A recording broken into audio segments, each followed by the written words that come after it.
Assalamualaikum warahmatullahi wabarakatuh. Bismillahirrahmanirrahim. Alhamdulillah rabbil alamin.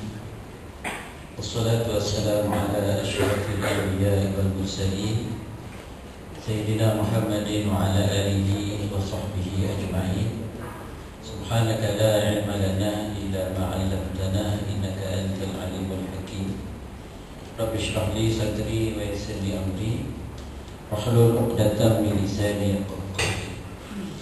Yang saya kasihi Tuan Pengurusi Majlis, yang dihormati Datuk Pahlawan Mir Farid Al-Atrash bin Wahid, Ketua Polis Perak, yang dihormati Datuk Pahlawan Azizi bin Manaris, Timbalan Ketua Polis Perak, yang dihormati ACP Amran bin Abdul Rashid, Ketua Jabatan Integriti dan Pemantauan Standard, Ketua Jabatan, Ketua Polis Daerah, Ketua Polis Balai, tuan-tuan dan puan-puan yang saya hormati dan saya kasihi sekalian. Pertamanya syukur kepada Allah Subhanahu wa taala kerana dengan keizinannya seperti yang dirancang, kita akan mengadakan satu majlis ilmu executive talk. Kali terakhir saya berada di mes ini adalah semasa ketika itu Datuk Akril Sani bin Abdullah Sani menjadi Ketua Polis Perak ketika itu, dan sekarang sudah menjadi Ketua Polis Negara Rasmi. InsyaAllah Ketua Polis Negara akan datang juga di kalangan orang Perak agamanya sama. Didoakan begitu. InsyaAllah pada hari ini saya ingin kongsi dengan tuan-tuan formatnya seperti mana yang dimaklumkan oleh Ustia dalam tempoh sejam lebih kurang. Saya akan bentangkan isu-isu yang berkaitan dengan penjelasan aliran pemikiran semasa, dan selepas itu kita akan melakukan soal jawab jika ada. Takkan mana yang saya mampu untuk jawab, saya jawab. Tuan-tuan dan puan-puan sekalian, seperti mana yang sedia maklum, pihak polis menjaga keselamatan dari sekedar sudut, dan di antara perkara yang wajib dijaga, yang nombor satunya adalah, prioritinya adalah menjaga akidah umat Islam itu sendiri. Kerana untuk menjaga agama ini tidak ada umur pencet, dia akan berterusan sampai kita meninggal dunia. Untuk itu izinkan saya kongsi dengan tuan-tuan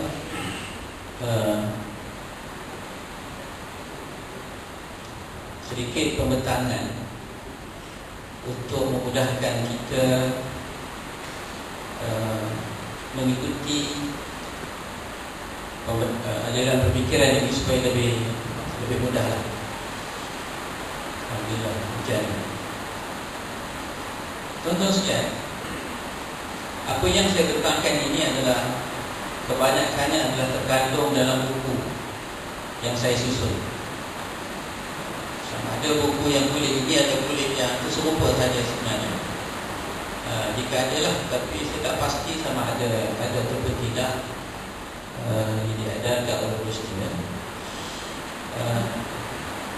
Saya mulakan dengan satu wasiat daripada seorang Raja Perancis, Louis yang ke-9. Raja Perancis yang memang mereka itu di antara pimpinan-pimpinan yang sangat terselah dalam siri perang salib antara umat Islam dengan tentera-tentera salib Salibiyah. Beliau secara terang-terang dasarkan kepada pengalaman beliau dalam siri peperangan dengan orang Islam sebelum ini. Beliau mengatakan tidak ada jalan untuk mengalahkan dan menguasai orang Islam melalui jalan perang. Sebab Islam sendiri mendorong orang Islam lawan balik, berlawan nak mati. Itu yang mereka sangat takut. Orang kafir berperang takut mati. tetapi orang Islam pegang sebab memang nak mati syahid. Jadi pengalaman beliau ini menyebabkan beliau ubah strategi. Bukan lagi selama-lamanya dengan menggunakan kekuatan senjata dan sebagainya, tetapi mula memerangi Islam dengan mengubah pemikiran umat Islam itu sendiri dan menjinakkan orang Islam melalui serangan-serangan pemikiran. Sebab itu kita ada dua jenis bentuk serangan, iaitu ada serangan ketenteraan. Dia akan sentuh penguasaan politik, dia akan sentuh penguasaan ekonomi. Dan satu lagi, serangan pemikiran. Dia akan masuk sekali dalam negara dengan pembaratan pendidikan. Dia masuk sekali untuk merosakkan akhlak. Dia akan masuk sekolah, universiti dan sebagainya lah. Dalam kebutuhan akhlak, dia masuk dalam seni, hiburan dan sebagainya. Yang kita tak sedar, kita serang dan kita hanyut sekali larut dalam perkara itu. Sama ada serangan ketenteraan atau serangan pemikiran, krisis tak sama. Di hujung sekali tetap sama, iaitu akan berlaku krisis politik, akan berlaku krisis ekonomi, akan berlaku krisis identiti. Ini bezanya kesan peperangan. Bila mati, dibunuh, habis. Tapi serangan pemikiran, dia berabad-abad akan diwarisi oleh generasi yang akan datang. Dan itu dipanggil serangan pemikiran, sangat bahaya. Dan menariknya, dapatan yang kita dapati kebelakangan ini, serangan pemikiran, mereka sungkan peluru serangan pemikiran itu di Nusantara sebelah kita, sebelah Melayu, Malaysia, Indonesia, Selatan Thailand, Filipina, Singapura, Brunei. Mengapa? Kerana daerah ini paling banyak keseragamannya. Pasukan seragam dianggap sebagai pasukan yang kuat. Macam tuan-tuan, nampak kuat sebab seragam. Macam kita main bola, ada jersey dia. Jadi di Nusantara pelusuk sini ialah dari sudut akidah jelas, Ahlussunnah wal Jamaah, Asy'ariyah, Maturidiyah, jelas, clear. Dari sudut fiqh, mazhab Syafi'i, selaras. Dari sudut tasawuf adalah Imam Al-Ghazali, Hujjatul Islam, Al-Ghazali, jelas. Dan banyak keseragaman di sini dan membentuk satu kekuatan. Kemudian di daerah ini adalah daerah paling taat beragama. Kemudian kubu terkuat Ahlussunnah wal Jamaah, dan hasil daripada fatwa yang dibuat oleh ulama kita 40 tahun dulu, 50 tahun dulu, yang sangat tidak bersetuju bila kerajaan nak buat satu koalisi perancang keluarga. Setiap keluarga ada 1-2 anak, bagi pilih-pilih perancang. Ulama kita lawan balik. Kerana apa? Maksud perkahwinan adalah untuk merapaikan zuriat. Dan kalau itu berlaku, perancang keluarga itu berkesan, dia akan mengurangkan kewujudan nanti para pemuda pada 40 tahun, 50 tahun, 30 tahun akan datang. Dan terbukti hari ini, lampakkan para syabab kita, para pemuda kita di belah-belah sini. Cuma ulama ketika itu berfatwa mengharamkan perancang keluarga sebagai polisi negara. Tapi mereka individu barangkali ada kewajaran-kewajaran yang dia boleh ambil.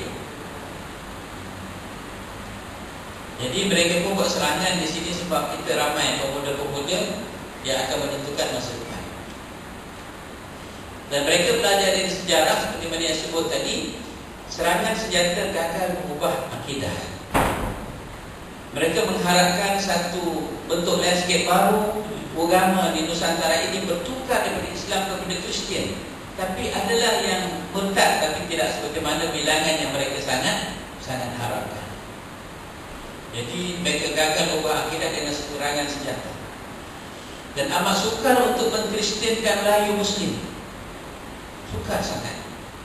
Sebab kita ni, selekeh-lekeh kita dalam bab akidah, kita boleh bangun walaupun orang tu tak pernah sembahyang. Bila dia dengar ada orang menghina Quran, menghina Islam, menghina Nabi, orang yang tak pernah sembahyang pun ada rasa marah. Susah untuk mengkristiankan Melayu Muslim. Oleh itu, mereka tidak mengkristiankan Melayu Muslim sebagai satu batang tubuh, tetapi mereka cuba untuk merubah wajah Islam itu sendiri, converting Islam. Selalu saya bagi contoh. Saya lahir tahun 1971, baru masuk 51 lah insyaAllah. Ketika saya kecil-kecil dulu, saya rasa tuan-tuan pun merasai zaman itu, bila disebut botol adalah satu objek yang kita lambung, kemudian kita tak sambut, dia jatuh, berderai. Sebab botol mesti kaca. Ketika itulah botol mesti kaca. Tapi sekarang, hari ini saya tunjukkan di hadapan Datuk dan tuan-tuan sekalian, ini bagi botol juga kan? Tapi botol ini bukan lagi kaca. Kalau kita lambung, saya tak sambut, jatuh, dia tak pecah. Biarkan Ustaz Sabri pegang botol, tapi botol itu bukan lagi botol jenis kaca, tetapi botol daripada bukan kaca. Biarkan orang Islam pegang Islam, jangan paksa dia lepas. Tetapi yang dipegang itu adalah bukan tulen Islam. Sebab itu timbul perkataan Islam liberal, Syiah sebagainya. Bajunya, serbannya, jubahnya macam orang Islam pakai, tetapi konten ajarannya itu mereka mentakfirkan, mengkufurkan sahabat, mengkufurkan isteri-isteri Nabi. Kita pun kagum, oh inilah satu kuasa dunia Islam yang mampu berhadapan dengan Amerika. Itu pun ambil seluruhnya ajaran Syiah itu, tapi sebenarnya kita silap. Itu dipanggil converting Islam itu sendiri, ajaran Islam itu sendiri yang sudah dirubah. Sebab untuk memaksa orang Islam keluar daripada Islam adalah satu perkara yang amat sukar. Contoh-contoh, ini contoh saja tuan-tuan sekalian. Contohnya adalah ajaran Syiah. Nanti kita detailkan setakat mana yang kita sempat. Ajaran Syiah, kalimah Allah, perebutan kalimah Allah bukan sahaja-sahaja secara spontan berlaku begitu, tak. Dia dilatari dengan agenda-agenda yang tersirat.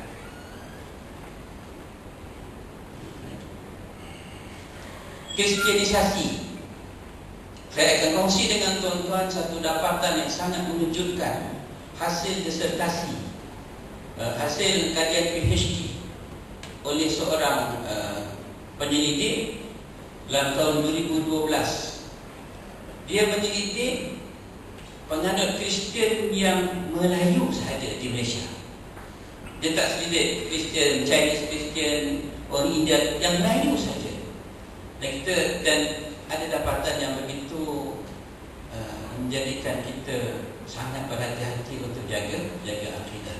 Saya masih ingat ketika saya berceramah, beginilah sesi begini dengan Datuk Akriyasani ketika itu. Saya kata, apa juga profession kita, sebelum kita bertugas sebagai guru, pensyarah, engineer, doktor sebagainya, jangan lupa kita adalah seorang Muslim nombor satu.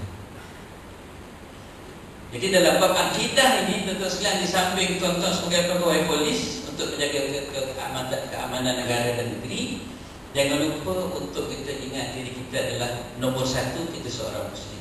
Kod manapun, Islam adalah agenda utama dalam hidup dan profession kita. Sebab kita semua kena jaga secara kolektif dan secara jamaah agama Islam ini. Contoh lagi adalah seperti Islam liberal, sekularisme, seperti yang Datuk, yang bahagia Datuk sebut tadi. Pluralisme agama yang ini makin bercambah hari ini, tuan-tuan sekalian. Isu cuci kuih, berbalas-balas jasa dan sebagainya. Ada perkara yang dibenarkan, ada perkara yang kita kena menunjukkan lakum dinukum waliyadin. Tak bersetuju bukan mesti bunuh, tak bersetuju bukan mesti pecah kedai dia, tak. Bersetuju dalam keadaan kita masih beradab, sebab kita ada undang-undang dan perlembagaan negara. Hak asasi manusia, seperti mana yang Bahagi Datuk sebut tadi, seperti Tuhan baru dalam dunia ini. Sikit-sikit ini hak asasi, sikit-sikit ini hak asasi.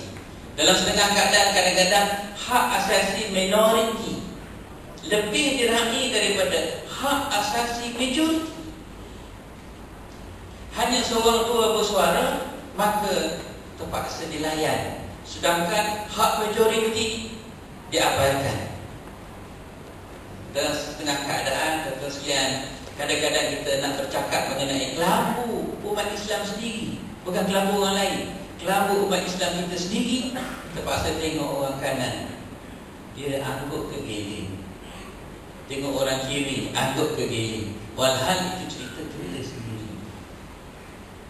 Dan sikap bertolak ansur perlu ada limit.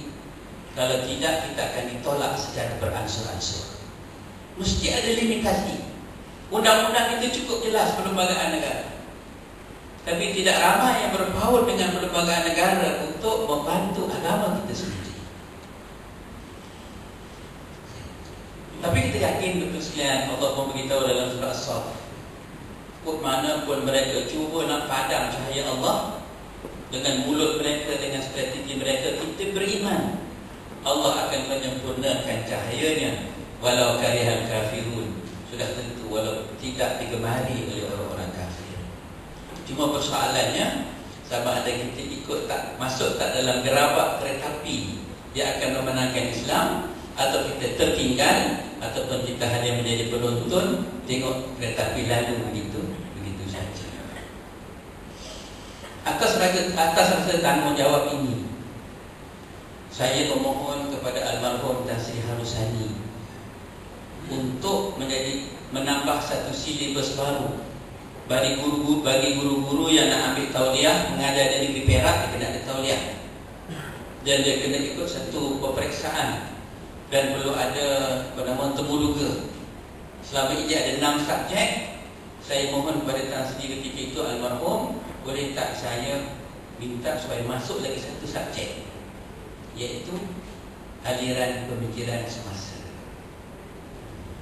Sebab pengalaman temuduga imam dan sebagainya, kadang-kadang mereka pun tak apa-apa perasan. Rupanya di kampung dia ada orang Syiah, dan dia tak berperasan kadang-kadang di sekolah di kampung dia itu ada guru-guru besar yang cuba untuk buat satu aktiviti program baca doa ikut agama masing-masing, ikut giliran hari-hari. Hari Isnin orang Islam, hari Selasa orang Kristian, hari Rabu orang Hindu naik atas pentas baca doa. Nampak macam okey kan? Itu pengharmonian, tapi tu dia sudah akidah berbeza. Bila sebut oh my God bagi orang Kristian, tak sama God yang dia tafsirkan dengan yang kita tafsirkan, hanya Allah yang Esa.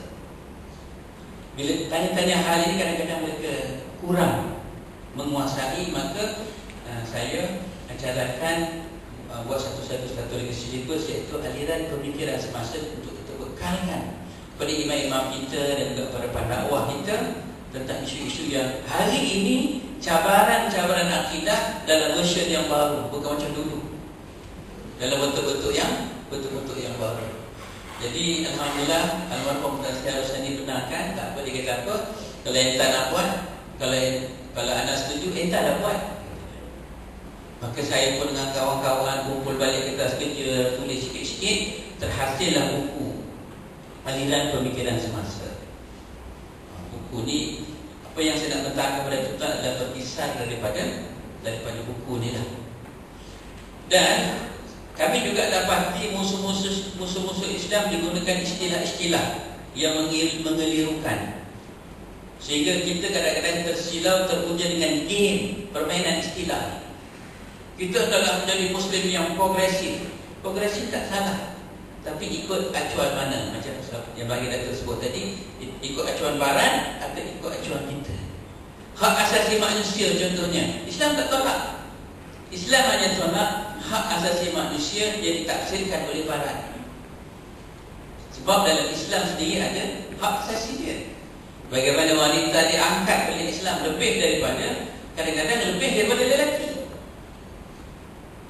dalam hal-hal yang tertentu. Jadi buku ini mengandungi 9 tajuk, 2-3 buku surat kita.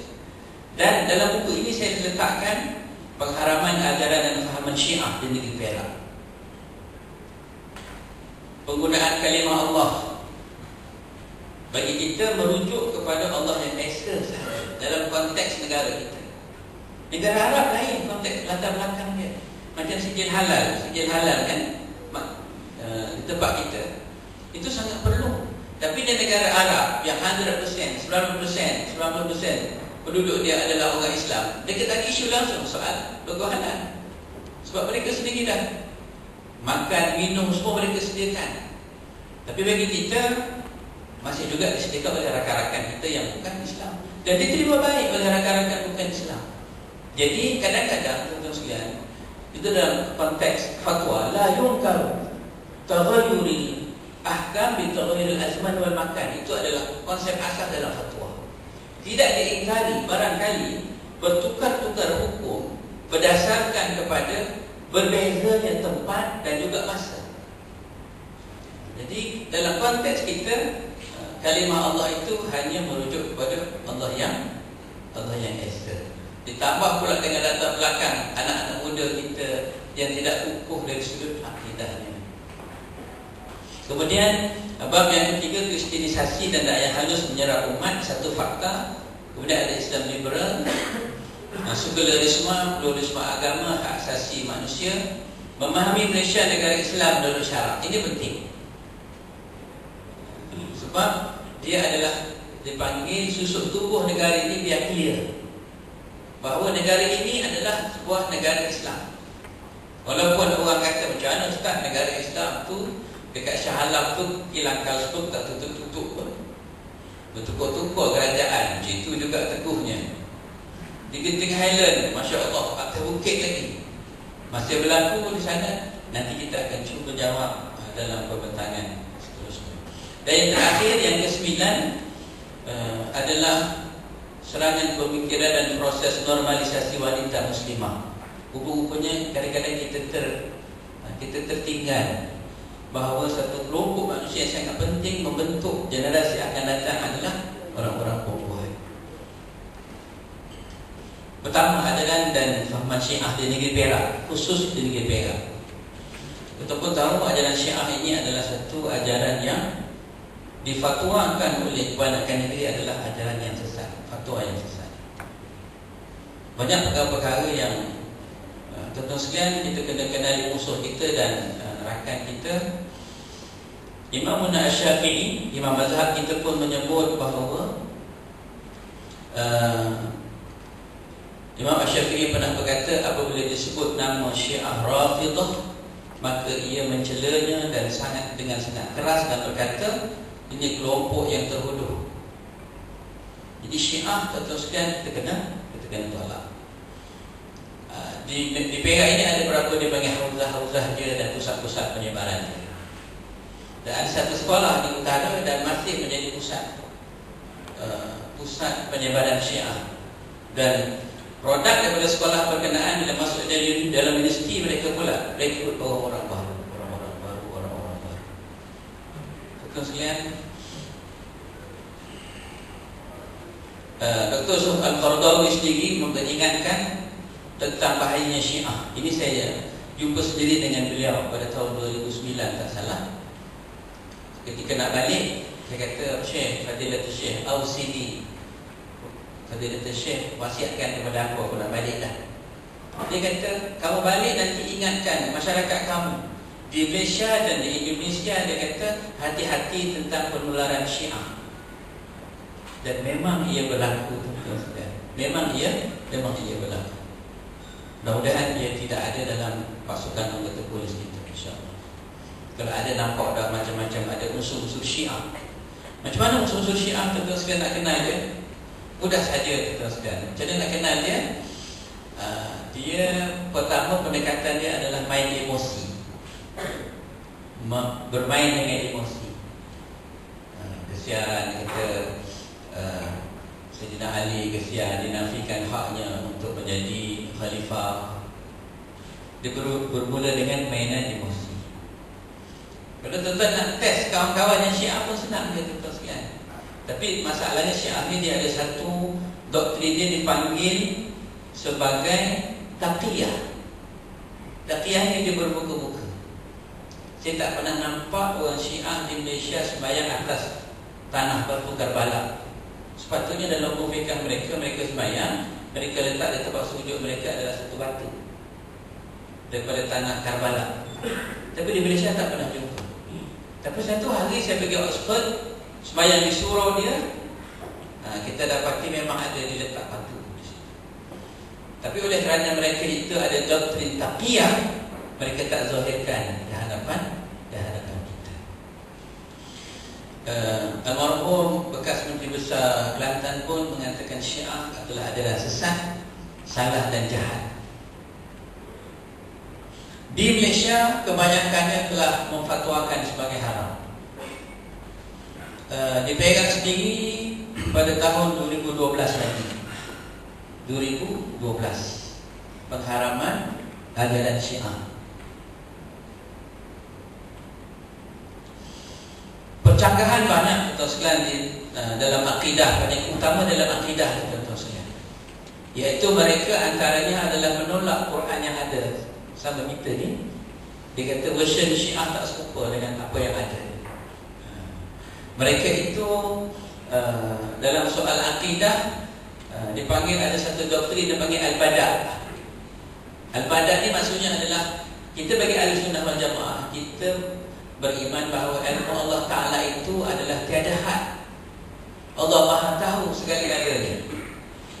Tapi bagi orang Syiah, dia kata ilmu Allah Ta'ala itu adalah situasi tertentu, asalnya Allah tak tahu, tiba-tiba jadi tahu.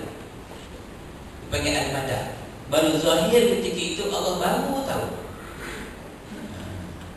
Contohnya adalah seperti mana di kalangan imam mereka yang 12 itu dipanggil, sekarang ini Syiah di dunia didominasi oleh Syiah Ithna Asyariyah, Syiah Imam 12.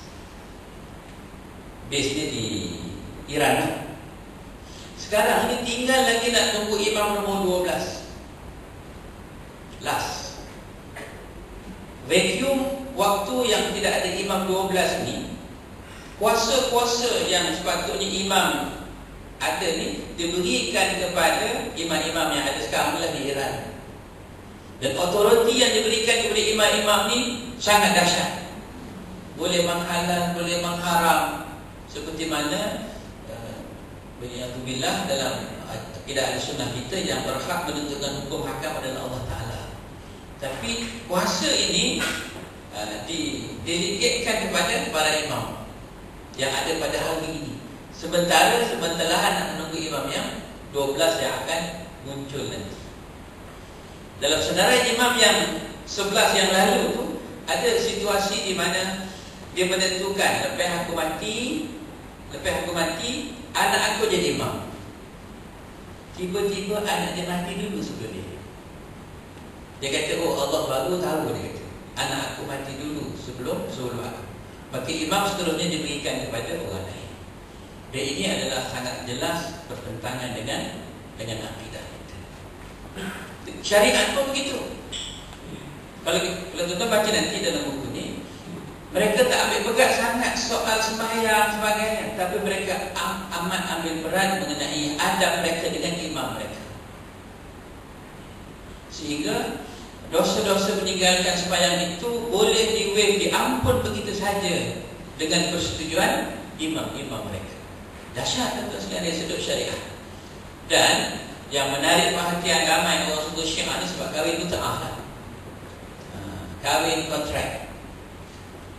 Satu perkahwinan, satu akad yang ada diketetapkan waktu dia. Ini banyak berlaku. Kemudian dari sudut akhlak, mereka mencela para sahabat Nabi, mencela Ummahatul Mukminin. Dan dari sudut ummah, bahaya tuan-tuan sekalian. Kita tengoklah, kalau satu negara komposisi Syiah dengan Ahli Sunnah 50-50, seperti di Pakistan contoh, Jumaat minggu ni masjid Sunni kena bom, Jumaat minggu depan masjid Syiah kena bom. Tuan-tuan sekalian, sampai peringkat jika sekiranya Syiah ini kuat, ada dalam kitab-kitab asas mereka menghalalkan kita, darah kita ni. Dia panggil kita ni adalah nawasib. dalam istilah mereka lah. Macam kita istilahkan orang yang tidak ada tauhid kita panggil kafir, mereka istilahkan kita yang bukan Syiah ini dia panggil nawasib, halal darah mereka. Ini fatwa-fatwa dalam. Menariknya betul sekalian kami dapati dan kami muatkan dalam buku ini ialah doktrin Syiah itu tidak diambil daripada musuh-musuh Syiah, tapi kita ambil sendiri daripada kitab-kitab Syiah sendiri. Kita rujukkan mereka sendiri. Mereka tolak kalau hadis, tolak Bukhari Muslim, tolak sebab mereka ada imam hadis mereka sendiri. Jadi doktrin mereka itu kita ambil daripada kitab mereka sendiri, bukan kitab Al-Sunnah.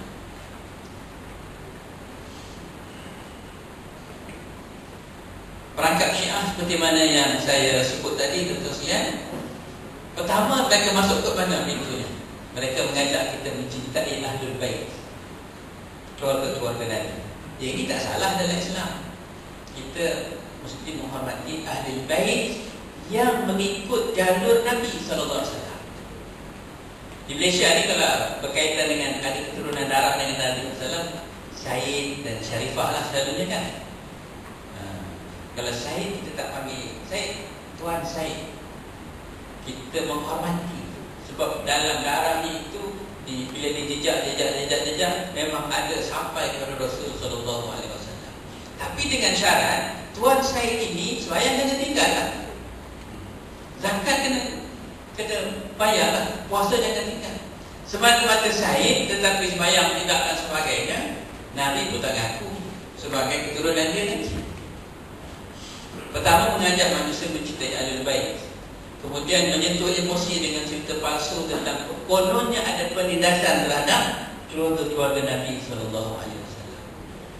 Dan step ketiga, dia mula tasykik kita. Dia mula menggoyahkan kita punya pegangan.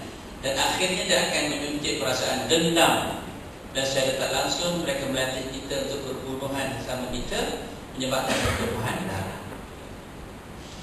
Jadi tuan-tuan sekalian, dalam bab 1 buku ini adalah kita letakkan definisi Syiah itu apa, penyelidikan Syiah, Imam 12, dari sudut akidahnya, dari sudut akhlak, dari sudut sebagainya. Kita senaraikan satu persatu berdasar kepada kitab rujukan mereka sendiri, bukan kitab rujukan yang pihak yang berlawanan dengan dia.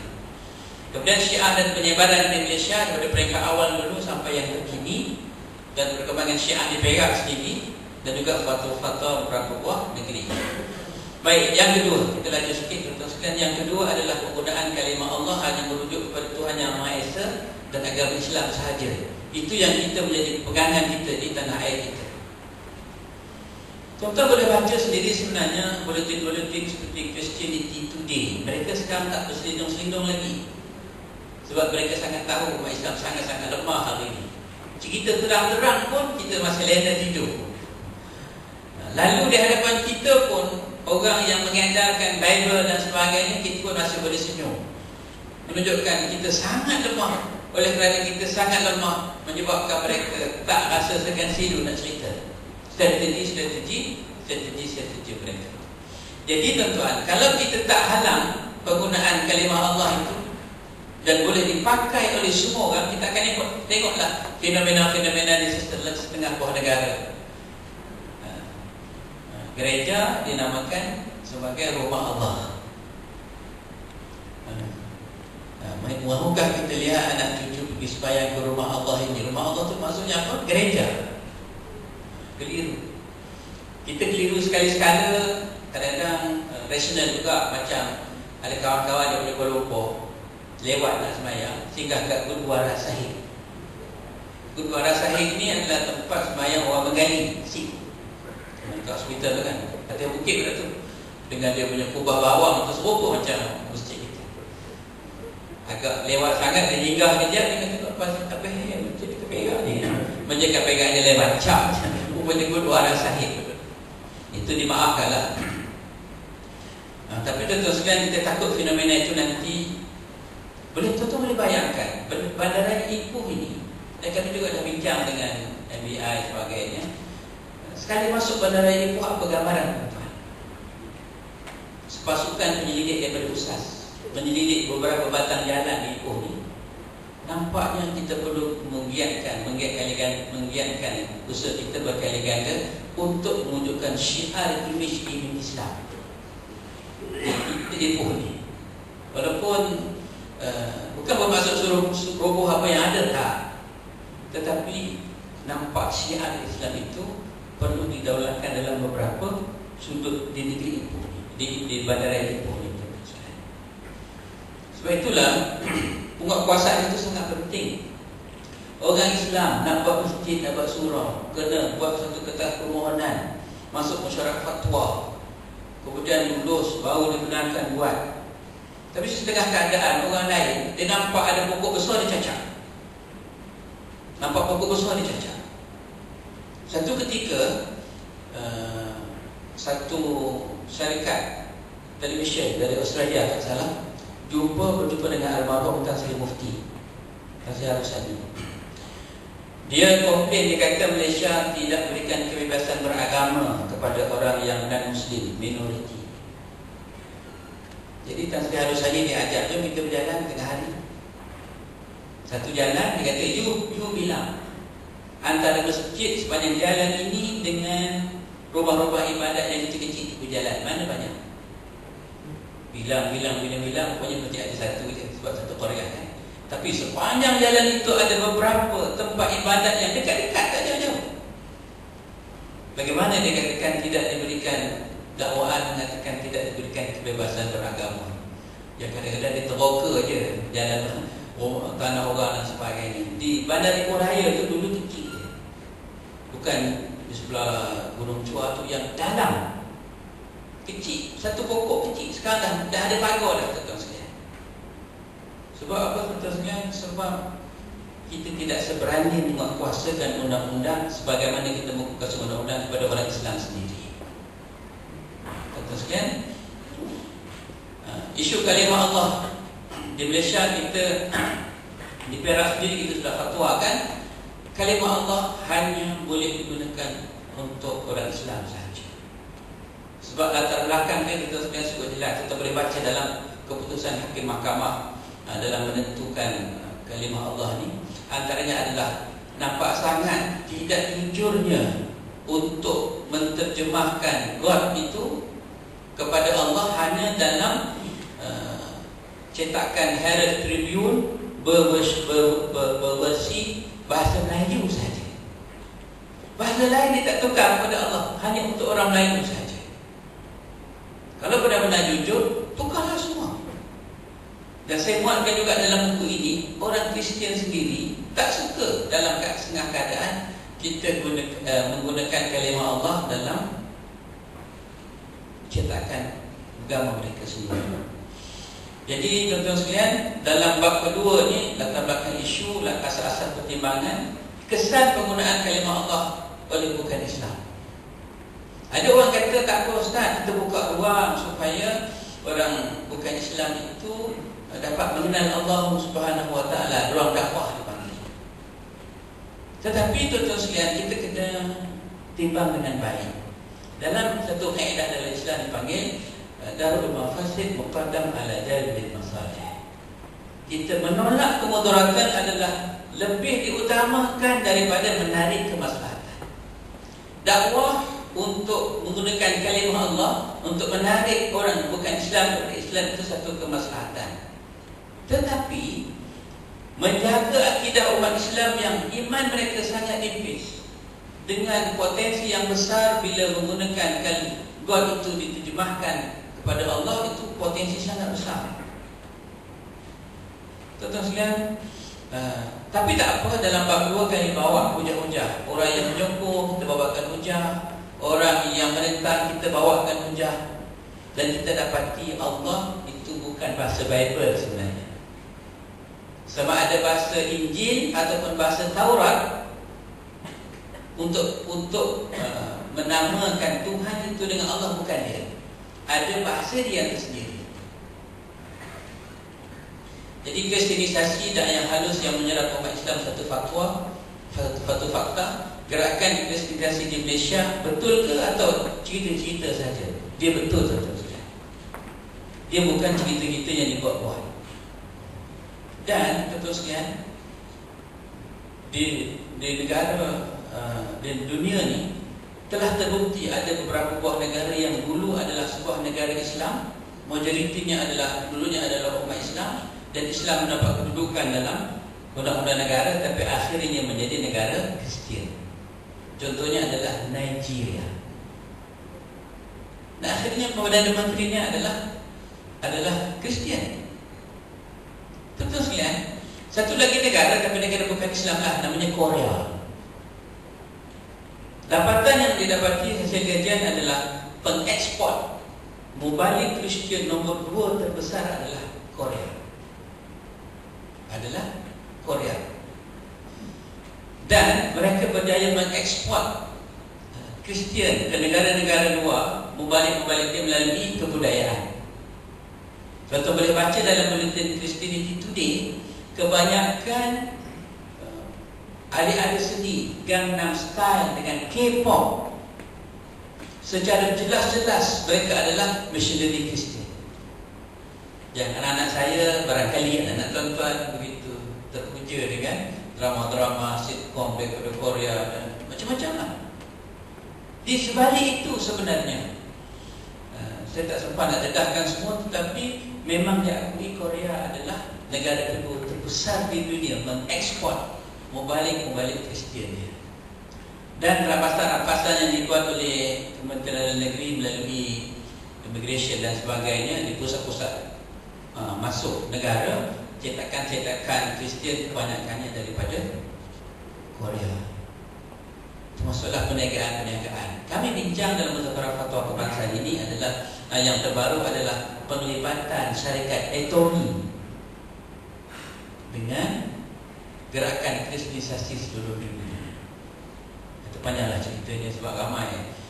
Mudah betul sekalian untuk menarik kepercayaan orang gunakanlah selebriti, tokoh-tokoh, figura-figura dan sebagainya. Saya masih ingat ketika saya mula kerja dulu 1997-98.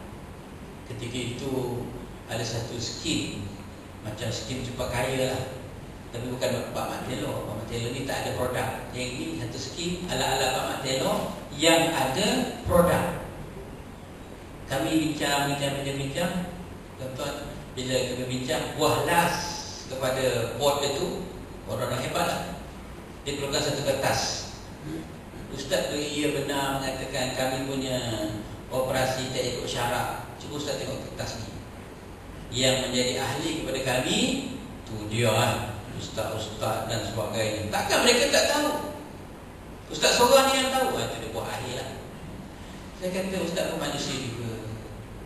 Kadang-kadang tersilau juga kan. Kadang-kadang benda-benda macam ni, sehingga letak tepi dulu halal haram. Yang penting keuntungan. Sama juga dengan kawan kita doktor. Kadang-kadang mogok juga kan, kadang-kadang begitulah. Jadi tuan-tuan sekalian, Korea merupakan ekspor antara terbesar. Kemudian ini dah dilaporkan lama dah tuan-tuan sekalian tentang kami diberi Bible version Melayu. Satu ketika saya beri motivasi dekat satu tempat, soal jawab, ada seorang ibu kata, Ustaz, kami anak kami di Anderson, sekolah Anderson, kami dapati satu ketika dulu bila anak kami keluar memang diedarkan Bible version Melayu kepada anak-anak kami dalam bentuk ringkasan dia, booklet dan sebagainya. Undang-undang itu saya sebut tadi, undang-undang kita dah jelas. Perlembagaan Negara 11/4 kalau tak salah. Negeri-negeri boleh buat undang-undang untuk mengawal peniayaan agama lain kepada Islam. Perak telah kuasakan dalam tahun 1980 lebih. Yang ini undang-undang negara, yang ini bukan enactment pentadbiran agama Islam. Tak, ini undang-undang negara. Kalau enactment pentadbiran agama Islam hanya boleh dikuatkuasakan oleh orang-orang yang Islam sahaja. Yang memberikan edaran ini orang bukan Islam.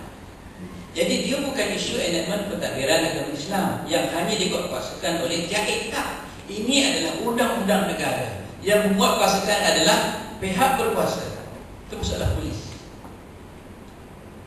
Adakah trial case yang berlaku lekat? Ada, dipaham. Seorang India dijatuhkan hukuman sebab dia mengedarkan kertas-kertas diayah agama lain kepada umat Islam. Sebab kadang-kadang rakyat kita ni dia tak tahu lah, dia rasa sensitivity itu kurang. Jadi kalau anak dapat edaran itu, terus report polis dan boleh diambil tindakan terhadap undang-undang yang sedia ada. Tuan-tuan, ini adalah contoh-contoh kes murtad di Malaysia seperti yang disebut oleh yang bahagia Datuk KP tadi. Ridah, murtadlah ridah tu. Itu nama-nama orang Melayu, tuan-tuan saudara. Di Perak sendiri kita ada contohnya Hartina Kamarudin, Alvina Jalani, ini dipanggil Lina Joy. Kalau tuan-tuan masih ingat. Sekarang tak ada dah di Malaysia, itu begitu saja. Ibunya berkursi roda menangis dalam satu majlis yang saya hadiri sendiri. Ibu dia kata, saya mohon kepada tuan-tuan yang hadir, doakan supaya anak kami kembali kepada Islam. Ayah Pin dan sebagainya, Muhammadiyah dan isteri dan rakan-rakan, dia adalah lepasan Universiti Al-Azhar, bukan calang-calang. Ini adalah saudara nama. Tuan-tuan, kita kadang-kadang tak terasa apa kalau saudara nama itu bukan anak kita, bukan cucu kita, bukan anak saudara kita. Kita risau nanti kita telah memasukkan salah satu data itu adalah di kalangan keluarga kita sendiri. Sebab itu dalam Islam kita dengar seorang murtad, dia sudah menggegarkan hati. Kes 3 orang anak yang dirampas semula, bukan dirampas, mahkamah telah memberikan hak penjagaan di Perlis. Itu juga mengundang satu rasa sensitivity kepada kita sepatutnya. Ya, tuan-tuan sekalian, dalam Islam jelas anak itu kalau dah memayis syahadah, terimalah Islam dia sebagai seorang Muslim. Tapi undang-undang negara kita mengatakan 18 tahun baru dia boleh menentukan agama masing-masing. Sebab penaksiran undang-undang dalam version Inggeris, parent mesti ayah dan ibu sekali. Tetapi tuan-tuan sekalian, yang di-Tuan Agong telah melancarkan undang perlembagaan negara version Melayu. Version Melayu menyebutkan parent itu ibu atau ayah. Sebab itu kita sangat menyambut sarana yang amat bapak Perdana Menteri supaya bahasa Melayu itu diperkasakan, termasuk dalam sektor undang-undang. Sudah lama kita berkiblatkan dari sudut perlembagaan negara, ditafsirkan mesti kalau ada permasalahan ditafsirkan mengikut United Kingdom. Sampai bila kita nak atas kaki kita sendiri. Ini antara kerisauan yang telah diungkapkan oleh almarhum Tan Sri Harusani satu ketika dulu, yang menimbulkan kegemparan ketika itu kan, kita bersihkan 200 berapa ratus, 250,000 atau 210,000 telah murtad. Dan satu Malaysia ketika itu apa nama, hiruk-pikuk sikit lah, hiruk-pikuk sikit. Pesara mesti datang, mana statistik dan sebagainya. Saya masih ingat Tan Sri Harusani kata, semua data itu kita telah serahkan kepada pihak berkenaan. Nah, ini kristenisasi Islam liberal. Contoh dalam kristenisasi ini, tuan-tuan sekalian, tak apa. Dalam Islam liberal, tuan-tuan, Islam liberal ni lagilah, tuan-tuan sekalian, dia pakai, masalahnya ialah dia memakai perkataan Islam tu sedikit. Dulu tuan-tuan sekalian, antara yang melopot pada Islam liberal ini adalah Sisters in Islam. Sisters in Islam ni tak ramai, tapi mereka rapat dengan media. Satu lagi, mereka rapat dengan policy makers, menteri-menteri, anak menteri, menantu menteri. Jadi akses untuk perkara-perkara yang boleh mengukuhkan pandangan-pandangan mereka itu sangat kuat. Sehinggalah timbul satu golongan lain yang panggil G25. G25 ni tuan-tuan sekalian pun tak ramai, tetapi mereka itu pencin-pencin. Bukan pencin kita ni, kalau kami je penjawat awam ni, pencin 41 ke, 44 ke, 48, 52, 54. Bukan pencin-pencin level tu. Tetapi pencin mereka paling tidak Juz'ah A turus 1, turus 2, turus 3. Dan bila mereka pencen, mereka membuat satu kumpulan grup 25, begitu vokal dan begitu lantang untuk menyerang susuk tubuh negara ni, kedudukan Islam, kedudukan orang Melayu. Kami Paksa Lawan dan gunakan juga NGO, rakan-rakan di NGO. Tentu sekalian, liberal ni adalah kita nak mudah faham, liberal ni adalah ekstrim sebelah kanan. Semua nak longgar. Kalau boleh perempuan pun boleh menceraikan suami masing-masing. Itu nak. Dia panggil gender equality. Kalau boleh lelaki dan perempuan satu hak. Mengapa lelaki sahaja dibenarkan untuk cerai, perempuan tak boleh nak ceraikan? Nak ceraikan suami dia?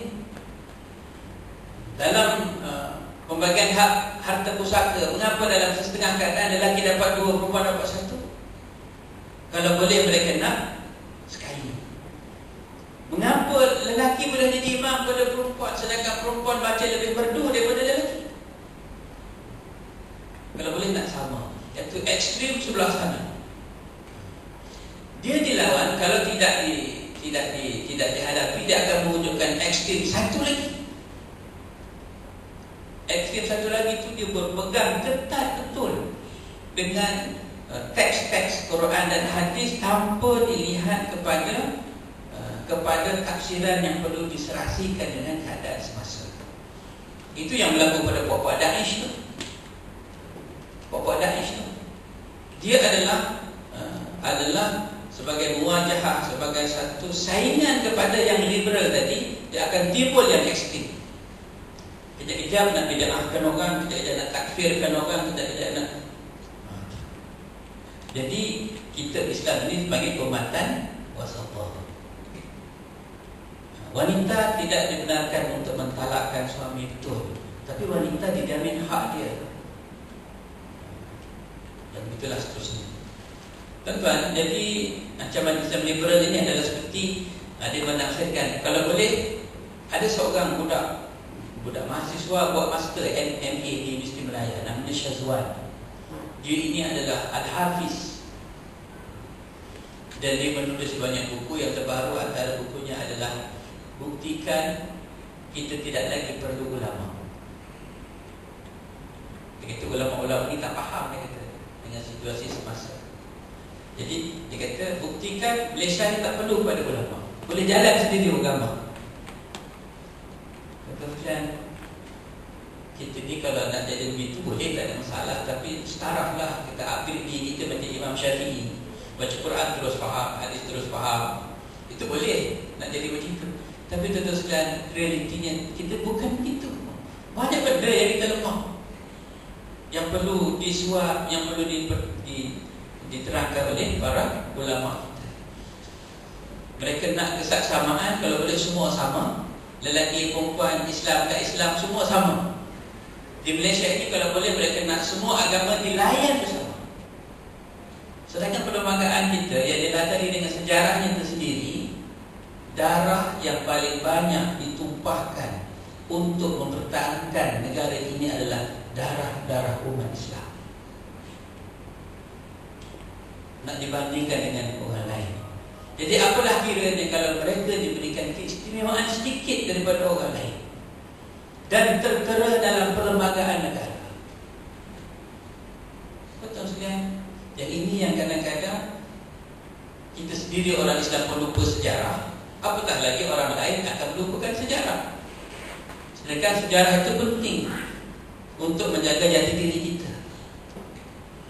Jadi realitinya kita tak boleh sama dengan orang lain, sebab kita sangat bertanggungjawab untuk menjaga negara ini. Dan terbukti tok nenek kita dulu telah membuktikan mereka menghabiskan usianya untuk mempertahankan negara ini. Kemudian faham relativisme ni maksudnya tak ada benda yang betul, siapa-siapa pun boleh betul.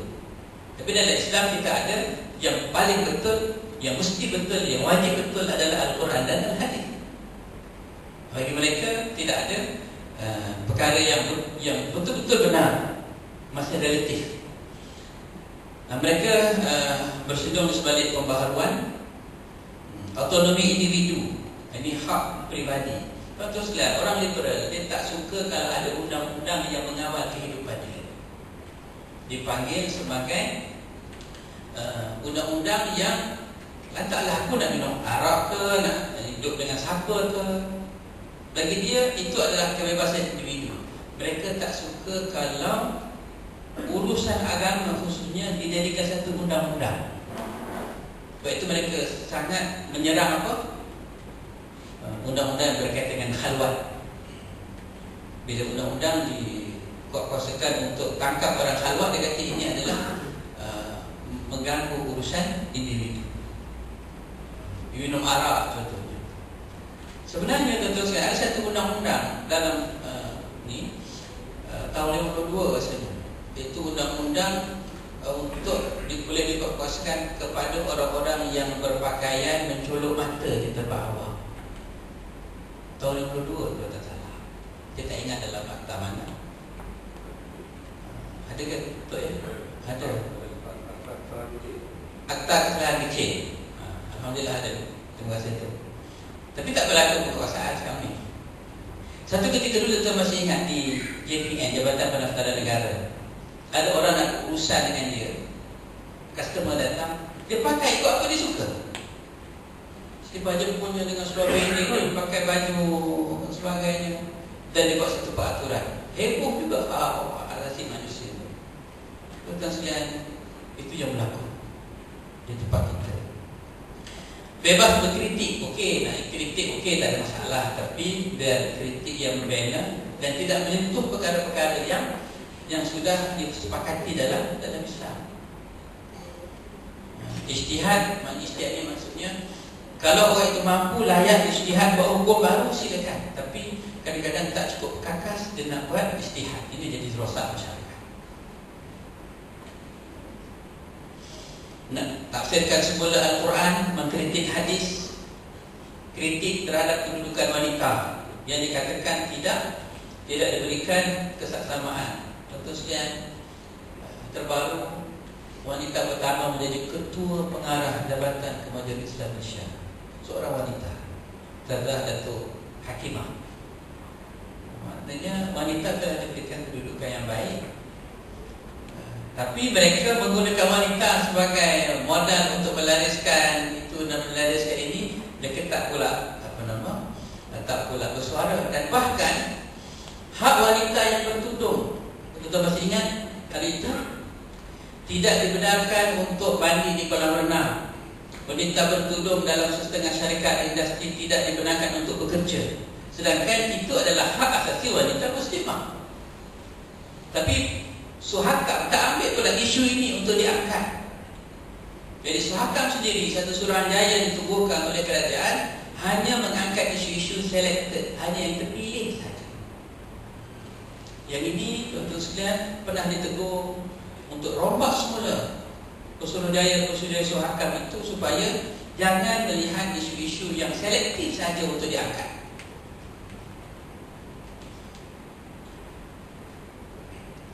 Tuan-tuan masih ingat tuntutan AFC, satu suruhanjaya agama. Ada 14 tuntutan. Tak dapat semua, tapi dapat sikit. Antaranya adalah hapuskan status Islam sebagai agama persekutuan dalam perlembagaan. Antaranya adalah anak orang Islam tak semestinya Islam. Anak orang Islam tak semestinya Islam. Tunggu dia umur 18 tahun baru dia boleh tentukan status agama dia. Ini salah dalam Islam. Anak itu lahir daripada rahim ibunya sebagai muslimah, bapaknya seorang muslim, dia Islam secara automatik. Islam sebagai keturunan. Dan satu nikmat sebenarnya Islam sebagai keturunan. Kalau kita sendiri cari Islam, belum tentu jumpa, tuan-tuan. Belum tentu jumpa. Rakan-rakan yang baru masuk Islam, cabaran cukup hebat. Dipulaukan, ibu ayah dipukul dengan ancaman bunuh, hilang pekerjaan dan sebagainya. Tapi kita ni, seisi dewan ini, Islam kita sebab mak ayah kita sudah Islam, itu satu nikmat. Padamkan status Islam dalam IC tentunya. Dan banyak lagi lah, ada 14 tuntutan yang semua terkandung dalam buku ni. Dan kita lihat tadi suara-suara elit liberal berani dan berorganisasi. Orang-orang yang dekat dengan polisi-polisi mereka, bekas-bekas pencen yang berjawatan tinggi dan sebagainya. Tuan-tuan sekalian, kita risau adalah generasi anak kita sebenarnya, cucu-cucu kita. Dan saya yakin isi Dewan ini bab ini tak ada goyang pun sikit iman. Tapi kita memikirkan anak cucu kita. Sebab itu saya sebut awal tadi, mempertahankan Islam tidak ada ukur pencen. Dia akan terus dan terus dan terus. LGBT semakin berani. Tuan-tuan sekalian, satu ketika dulu ketika negara ini dipimpin oleh beberapa orang, masuk segala macam daripada luar. Saya masih ingat satu ketika saya ditanya dalam satu majlis, "Ustaz, apa beza orang dulu merintah dengan orang sekarang merintah?" Saya tak merujuk yang terbaru lah. Saya kata dulu-dulu ajaran-ajaran sesat semua ni dia bergerak tapi di bawah kapet, di bawah tanah. Tapi dalam satu fasa dia muncul semuanya. Qadiani muncul, orang-orang liberal boleh menulis dalam surat khabar, boleh keluar televisyen. Sebab dia sudah mendapat satu sinar baru, dipanggil hak kebebasan. Alhamdulillah, kebelakangan yang ini dah tak berlaku begitu. Dan banyaklah tuan-tuan faham liberal berluasa. Ini tuan-tuan sekalian, Nabi anjur cinta lelaki sesama lelaki. Pandai-pandai dia tuan-tuan sekalian buat. Ini Afiq M. Nur. Afiq M. Nur ini tuan-tuan sekalian, kalau tuan-tuan perasan, sebelum ini dia menjadi salah seorang penting dalam sebuah kementerian. Dia dilantik, dikutip untuk duduk dalam satu kementerian yang sangat rapat dengan Pak Menteri. Ketika itulah suara-suara kebebasan ini begitu sangat dominan dan mengepak semua ketika itu.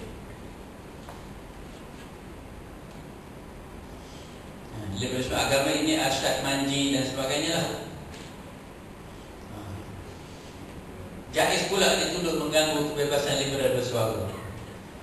Yang terbaru tuan-tuan sekalian, seksyen keberapa dalam Kenapa Kitab Agama Islam Selangor dipanggil tidak berperlembagaan, dicabar di mahkamah.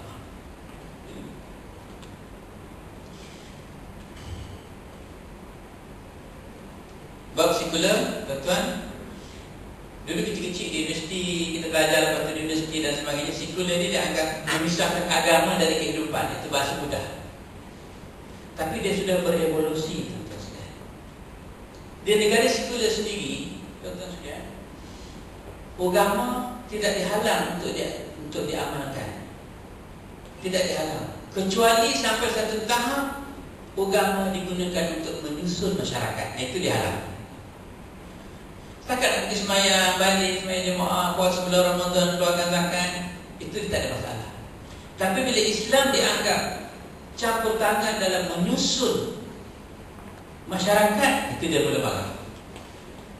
Kawan-kawan kita di Manjoy, kawan-kawan kita di Kuala Kangsar, alhamdulillah, tempat majoriti Muslim. Apa rasionalnya botol minuman arak dijual di tempat berkenaan, diletakkan di kedai-kedai 24 jam? Apa rasionalnya? Di Manjoy semua Islam, tapi mengapa botol arak ada di kedai berkenaan? Siapa nak beli sebenarnya? Di Kuala Kangsar, tempat-tempat tertentu yang semuanya adalah umat Islam majoriti, yang majoriti umat Islam, tapi dijual botol arak di situ. Maka rakan-rakan NGO yang saya sebut awal tadi, bila kita tak setuju bukan mesti pecah kedai, tak. Secara undang-undang, jumpa dengan topik kedai, boleh keluarkan tak? Betul yang lidah tak apalah. Kalau tak nak keluarkan, kami satu kampung tak nak pergi kedai kamu. Orang berniaga pun takut, betul sekali bila satu kampung tak pergi kedai, dia keluarkan. Bila rakan-rakan NGO di Kuala Kangsar jumpa dengan YDP Kuala Kangsar, Majlis Perbandaran Kuala Kangsar, dan bersetuju tempat-tempat yang majoriti penduduk di umat Islam tak ada jualan arak dalam peti ais mereka. Boleh buat, tuan-tuan sekalian. Yang ini orang sekular tak suka. Sebab Islam dianggap seperti campur tangan dalam mengatur masyarakat.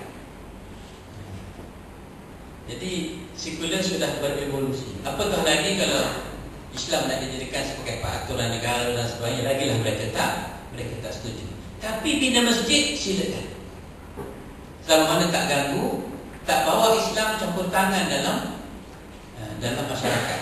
Dan paling mereka tak terima adalah Islam sebagai dipanggil satu sikap dipanggil moral policy. Moral dijaga oleh undang-undang. Itu dia tak terima. Pluralisme agama. Pluralisme agama adalah menganggap semua agama serupa, satu tahap saja. Sedangkan dalam iman kita katakan inna dina indallahi Islam. Sesungguhnya agama yang hanya diiktiraf oleh Allah adalah Islam.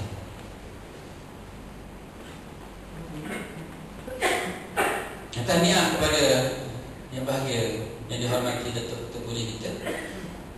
Polis siasat sekolah larang bacaan doa. Tadi ini saya sebut contoh ialah semua agama nak baca duduk atas pentas. Tapi ada juga sekolah-sekolah yang tak benarkan bacaan doa di sekolah. Sedangkan dia tidak menyalahi apa-apa peraturan dalam perlembagaan negara. Perkara artikel 3, Islam adalah agama persekutuan. Walaupun dalam bentuk syiar, tak ada masalah. Hak asasi manusia, batasan yang dilampaui. Dalam Islam kita menerima bahawa kita menerima konsep-konsep hak asasi manusia. Tapi kita sangat tidak bersetuju bila hak asasi manusia itu diterjemahkan mengikut version barat. Sebenarnya yang disebut tadi itu hak asasi manusia seolah-olah sebagai Tuhan baru. Semuanya nak merujuk hak asasi manusia. Tuan-tuan sekalian, dalam ini banyak hak asasi manusia. Tapi kadang-kadang perbahasan kita lupa. Kita nak hak asasi kita. Tapi kita tak soal apa yang kita dah bagi. Dia kita ada give and take. Mereka selalu mempersoalkan hak asasi kami nak. Tapi awak sebagai warga negara Malaysia, apa yang anda sudah beri kepada negara, taat kepada perlembagaan kita. Selalu yang kita nak adalah hak kita. Kita lupa nak fikir apa yang kita dah bagi. Tak ada give and take.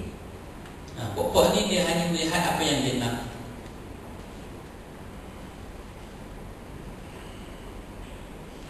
Kebebasan bersuara sebagai salah satu platform lah untuk mereka buat apa yang mereka mahu. Kemudian yang ini penting tuan-tuan sekalian. Saya haraplah tuan-tuan kita semua seisi dewan ini, pun manapun terburuknya negara kita ini, jangan sekali-kali kita undur untuk kita katakan negara ini adalah sebuah negara Islam. Sekali kita undur daripada pendirian ini, tuan-tuan jangan cakap lepas ini nak soal apa, soal nak mempertingkatkan mahkamah syariah ke, apatah lagi nak hukum hudud ke, tutup buku terus. Sebab negara bukan Islam tak bercakap begitu. Tuan-tuan, mereka bergantung kepada statement-statement umum lah, orang-orang yang terdahulu daripada kita. Don't make Malaysia an Islamic state. Ketika itulah saya ingin memberitahu secara jelas bahawa negara ini bukan negara Islam seperti mana yang biasa difahami. Kita hanya memperuntukkan bahawa Islam adalah agama rasmi negara sahaja. Dijadikan agama rasmi. Dalam perlembagaan kita tidak disebut agama rasmi, disebut agama persekutuan. Atau bila terjemah dalam bahasa Arab yang jelaslah dinul daulah, agama negara. Inilah yang dijaga tuan-tuan sekalian. We are a secular nation. Kenapa tuan-tuan sekalian kita perlu pertahankan negara ini negara Islam? Sebab dalam perlembagaan ini ibarat sebagai IC, identity card. Bagi kita ada IC warna biru tu kan, status Islam. Kita mati tergolek mana pun, muka kita pecah sebagainya, tiba-tiba polis tengok dalam poket kita ada IC kita, sekian dan sebulan agama Islam. Kita akan dibunuh sebagai orang Islam. Sebab identiti itu sangat penting. Kalau sekiranya tidak ada identiti, kita tegur oleh terbakar sebagainya, mayat tinggal tu, kita tak tahu identiti apa. Jadi identiti kita adalah, untuk kita ada IC. Bagi kami lah orang awam ada IC. Untuk negara, ibarat satu susuk tubuh, IC-nya adalah perlembagaan negara. Macam mana yang disebut oleh Abdul Aziz Bari yang berhormat. Satu ketika dia menjadi pensyarah UIA. Dia kata apa tuan-tuan sekalian? Islam, Malaysia diislamkan melalui artikel 3 perlembagaan negara. Islam adalah agama persekutuan. Agama lain boleh diamalkan dengan syarat. Syarat itu perlu diulang-ulang dengan aman, damai, harmoni. Tak kacau orang lain. Lagi apa? Sebab peruntukan undang-undang kita di 11, artikel 11/4 Undang-Undang Negeri dan berkenaan wilayah persekutuan, labuan dan sebagainya, boleh mengawal atau menyekat pengembangan doktrin kepercayaan agama di kalangan orang-orang yang menganut Islam. Hanya ada kuasa untuk mengawal pendihayahan. Ini kita lamalah tuan-tuan sekalian yang berkaitan dengan pentakrifan negara Islam, dan kita dapati Malaysia menepati antara takrif-takrif kitab-kitab klasik lama. Orang tanya balik, dan saya sering kali ditanya di masjid dan surau. Saya buat satu soalan macam provokasi lah, tuan-tuan di awal kuliah. Ustaz agama-agamanya, tuan-tuan agama-agamanya Malaysia ni negara Islam ke negara sekular ke negara kafir? Siapa yang kata negara ini negara Islam angkat tangan? Ada setengah majlis saya seorang yang angkat tangan. Yang lain tak nak angkat. Kata apa Islam, Malaysia negara Islam di kasino genting banyak lagi. Apa nama bertapak kuat lagi, Carlsberg di Shah Alam bertapak kuat lagi.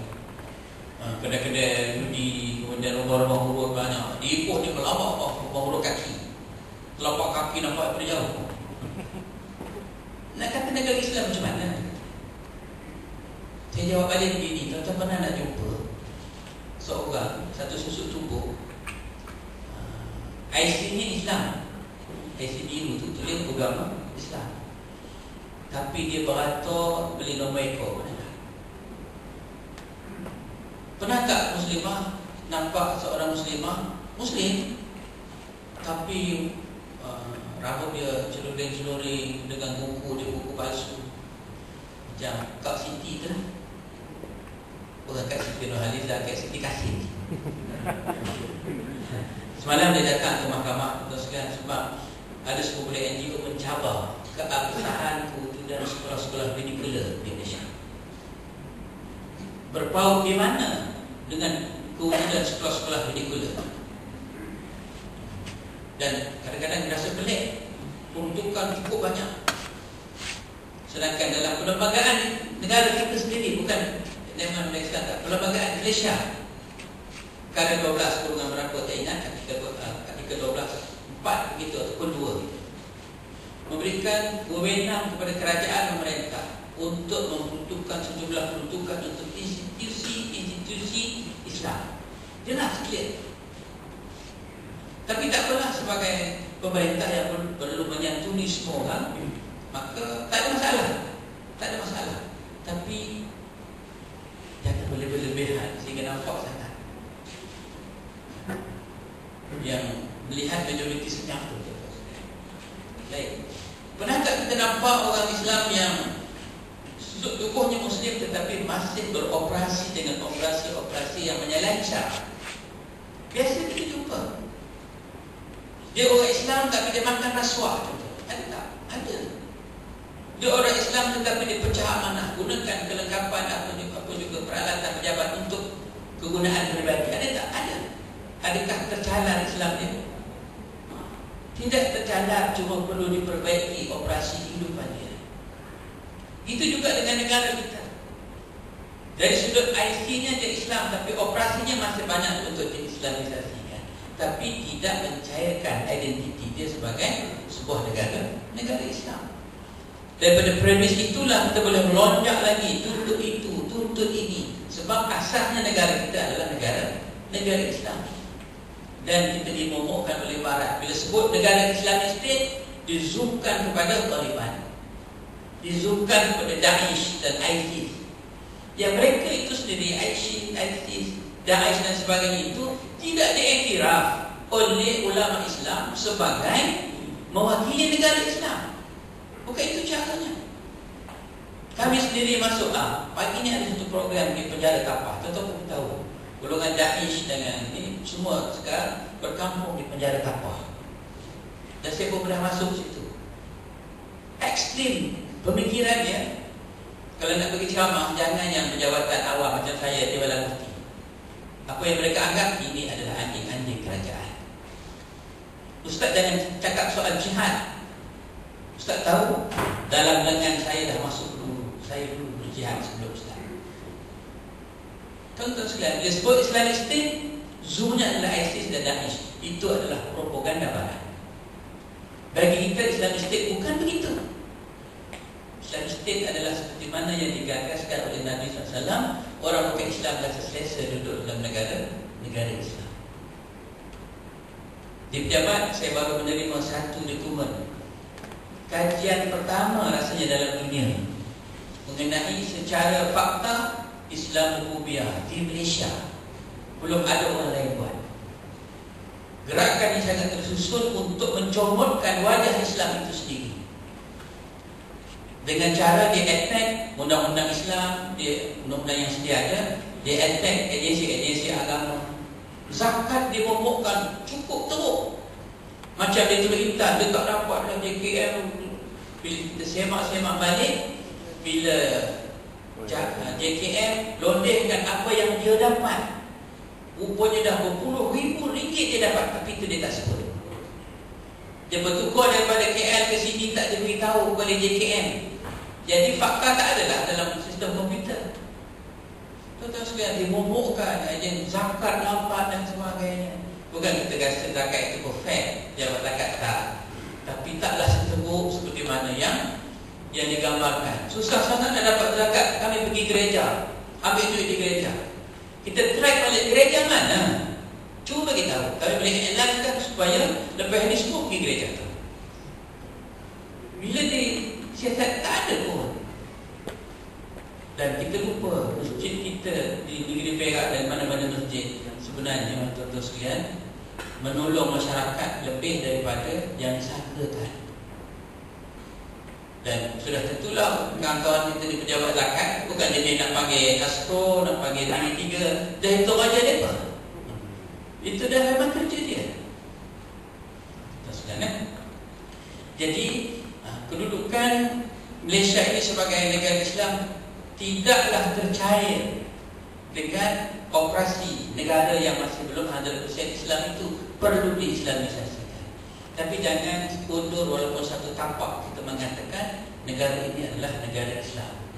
Kalau kita undur setapak, perlembagaan negara kita akan dirubah semula. Banyak benda yang kita tak dapat nak kekalkan. Yang terakhir adalah serangan pemikiran dan proses normalisasi wanita muslimah. Yang terbaru, tuan-tuan sekalian, mereka mendesak supaya khitan perempuan.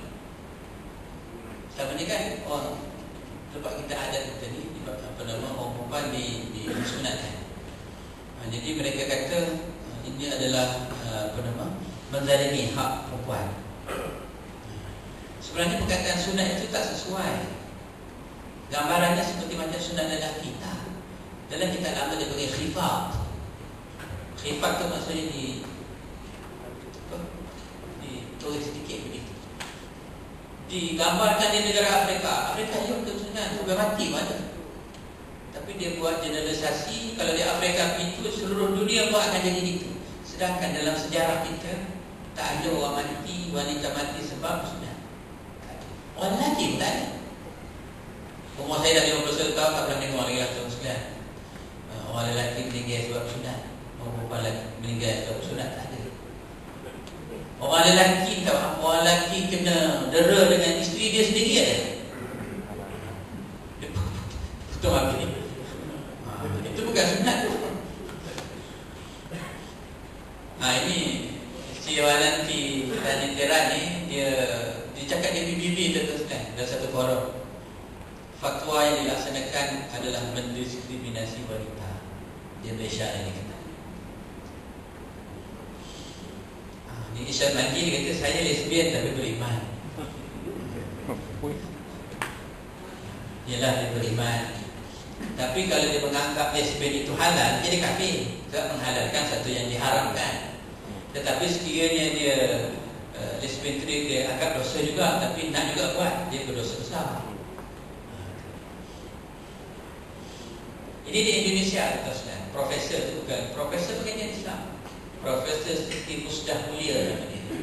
Muslimah boleh kahwin dengan orang kafir. Di Malaysia, golongan hak asasi manusia dan liberal ni, dia sering menjadikan Indonesia sebagai model toleransi beragama. Sebagai model. Sebab di Indonesia, Islam tidak dijaga oleh perlembagaan. Islam tidak dijaga oleh perlembagaan. Syiah dan segala macam ada di Indonesia. Seorang tok guru pondok kahwin 10 orang isteri serentak pun ada. Walaupun sangat ganjil, tetapi masih ada di situ. Islam tidak dijaga di Indonesia dari sudut undang-undang. Tapi beza dengan Malaysia. Islam dijaga dengan undang-undang. Tak boleh nak samakan. Berhenti katakan tudung kepada satu perintah Tuhan.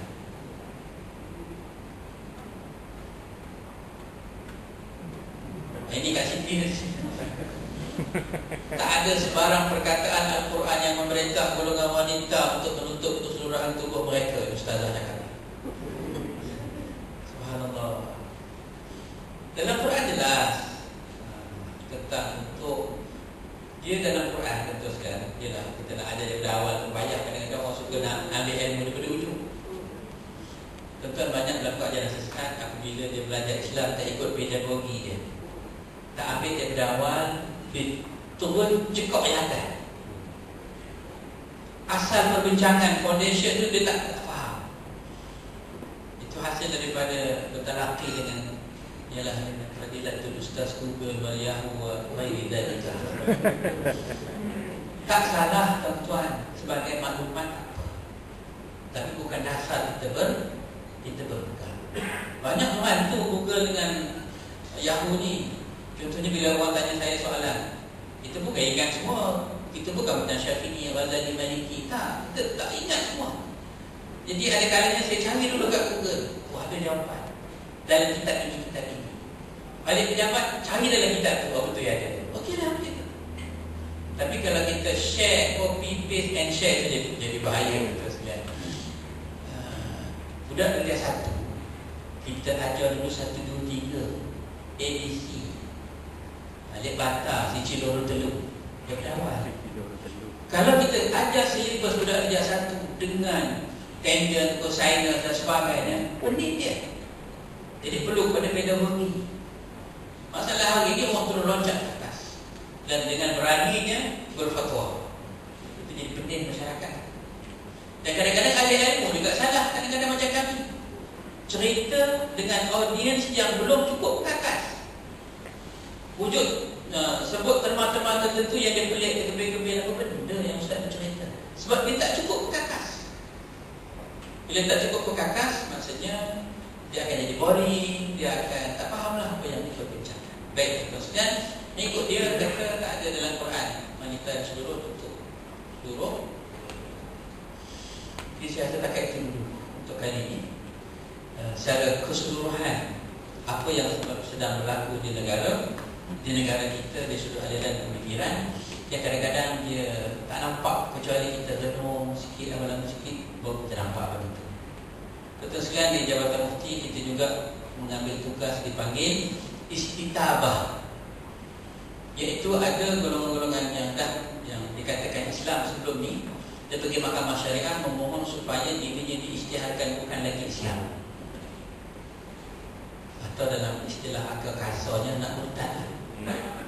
Mahkamah keluarkan satu keputusan tak terima lagi permohonan mereka kecuali ikut kaunseling dulu. Kaunseling dia bagi istitabah lah, minta dia bertaubat. Dan kami di Jabatan Mufti mengendalikan isu-isu itu. Kebanyakannya betul sekali, kebanyakannya mereka nak isytiharkan bukan lagi Islam tu bukan sebab konten ajaran Islam tu sendiri. Dalam banyak keadaan mereka pun tak faham konten Islam tu sendiri, tapi mereka nak isytiharkan bukan lagi Islam disebabkan kena pukul suami, ditinggalkan oleh suami, hilang pekerjaan. Bukan konten Islam sebab ada benda-benda lain.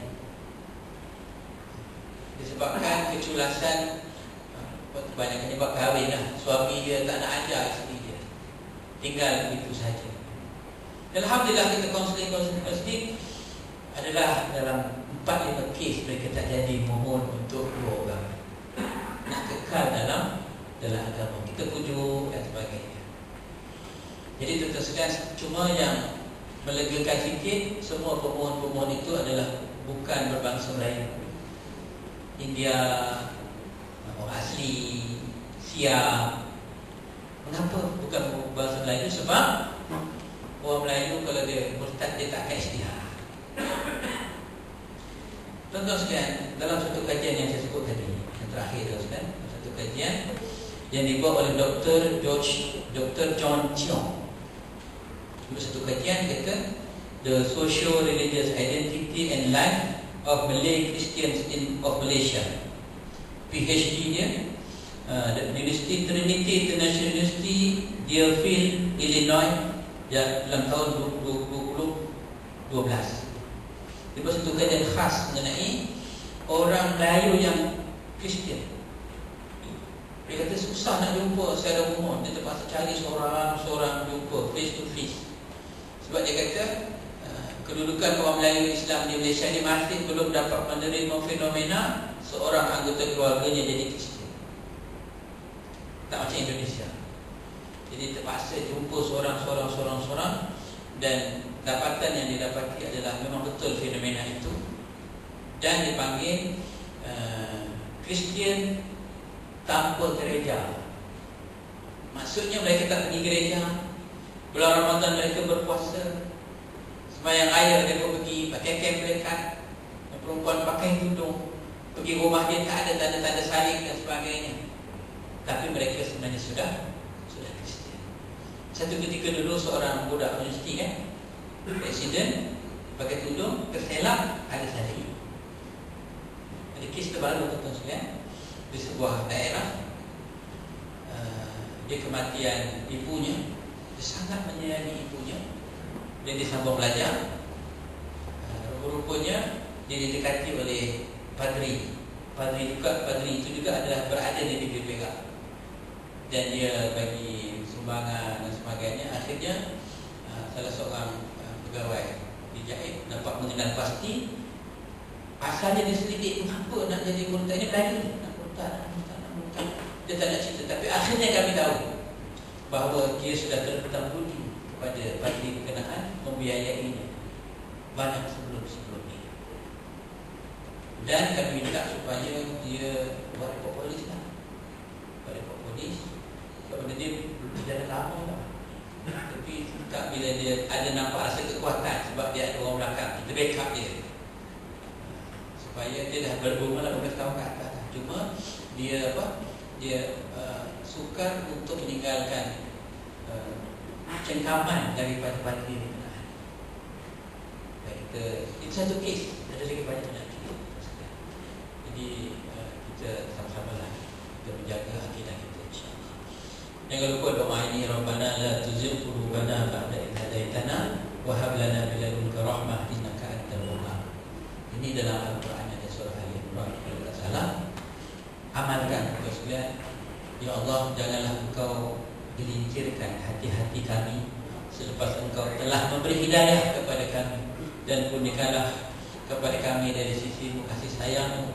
Innaka antal wahhab, sesungguhnya Engkau adalah Tuhan yang maha memberi.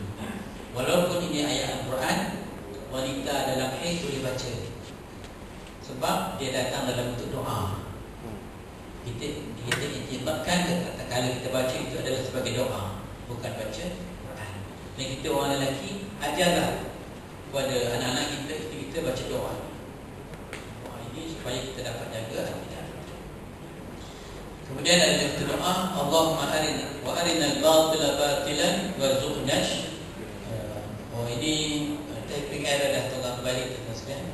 Minta maaf. Wa arinal Allahumma arinal haqqa haqqan warzuqna ittiba'ah wa arinal batila batilan warzuqna ijtinabah. Yang bawah ni ada tapping error, tolong balik. Tapi bacaan sebenarnya adalah Allahumma wahai Tuhan, arinal haqqa, tunjukkan kepada kami kebenaran itu biar tetap benar di mata kami. Walaupun dicomotkan oleh syaitan segala macam, biar benar di mata kami. Warzuqna attiba'ah, dan rezekikan kepada kami untuk kami ikuti kebenaran itu. Memang kerja syaitan ini dia akan mencomotkan kebenaran sehingga kita tak suka dan sayang kepada kebenaran. Wa arinal batila batilan, ya Allah, apalah kiranya Engkau tunjukkan kepada kami kebatilan itu tetap batil di hadapan kami. Warzuqna ijtinabah, dan rezekikan kepada kami untuk kami menjauhi perkara yang batil. Wallahu a'lam. Teruskan, ini adalah pertemuan saya dengan Fadilatul Syekh Dr. Qardawi. Dia pesan pada saya itu supaya ingatkan bahaya Syiah di Nusantara, Asia Tenggara ini. Wallahu a'lam. Setakat ini dulu. Ini adalah ayat yang menjadikan kita sudah yakin dengan janji Allah. Huwallazi arsala rasulahu bil huda wa dinil haqq liyudhhirahu 'ala dini kullih walau karihal musyrikun. Dialah yang mengutuskan Rasulnya dengan membawa hidayah, petunjuk dan agama yang benar, supaya ia memenangkannya dan meninggikannya atas agama yang lain, walaupun orang musyrik tidak menyukainya. Itu adalah nature dia lah. Bila Islam kita nak tegakkan, mesti ada orang tak suka. Wallahu a'lam. Pakai ini dulu. Wa hadza sallallahu ala nabiyyina sayyidina Muhammadin wa ala alihi wa sahbihi ajma'in. Alhamdulillahirabbil alamin. Saya maaf ketika saya bahasa dan ambil masa sikit. Kembalikan kepada